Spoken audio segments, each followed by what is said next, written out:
నమస్కారం. ఆనందమయ జీవనానికి స్వాగతం.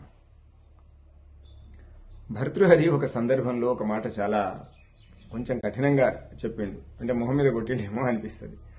ఒకసారి దాని గురించి ఆలోచిద్దాం.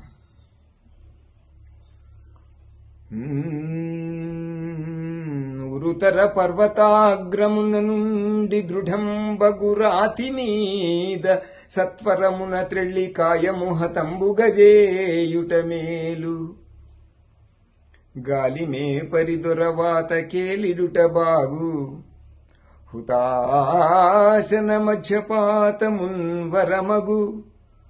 చారుశీల గుణవర్జనమర్హము కాదు చూడగన్. ఏం చెప్తున్నాడయ్యా అంటే,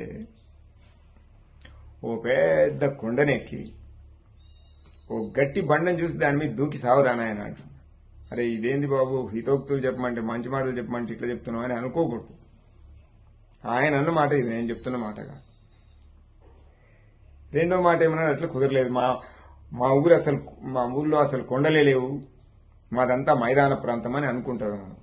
అప్పుడు ఏం చేయమంటుండు, గాలిమే పరిదొర వాత కేలిడుట బాగు అన్నాడు. గాలిమే పరిదొర అంటే నాగు పాము. పాము నోట్లో ఎలిపెట్టిదావు, కొండ లేకపోతే ఏంది అని. మా దగ్గర మేము అసలు అడవిలో సిటీలో ఉంటాం, మాకు ఆ పాములు గేములు ఏమి ఉండవు మా దగ్గర అని అన్నావు అనుకుందాం. అప్పుడు ఇంకొక మార్గం కూడా చూపించాను. ఏందట, హుతాశన మధ్యపాతము వరమగు. భగభగ మండే మంటల్లో దూకి సావు అని. ఎందుకు సావమంటున్నావు, ఇట్లా కొండ మీద నుంచి దూకి సావమంటావు, పాము నోట్లో చేయవేయటమంటావు, మంటల్లో దూకి సావమంటావు, ఇదా నేర్పించేది అని అనుకోవద్దు. ఎందుకు అట్లా సావమన్నాడు అని అంటే, గుణవర్జనము అర్హము కాదు చూడగలను.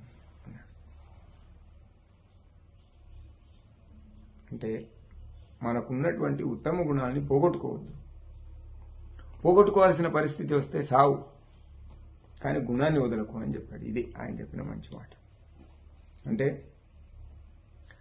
వంశపారంపర్యంగానో పూర్వజన్మ సుకృతం వలనో, మనం చదివిన చదువు వలనో, మనం వినే మంచి మాటల వలన, మన సత్సాంగత్యం వలన మనలో కొన్ని మంచి గుణాలు వస్తాయి, ఏర్పడతాయి. మనిషి అన్నాక మంచి గుణాలు లేకుండా ఉండడు. ఏవో కొన్ని మంచి గుణాలు వస్తాయి.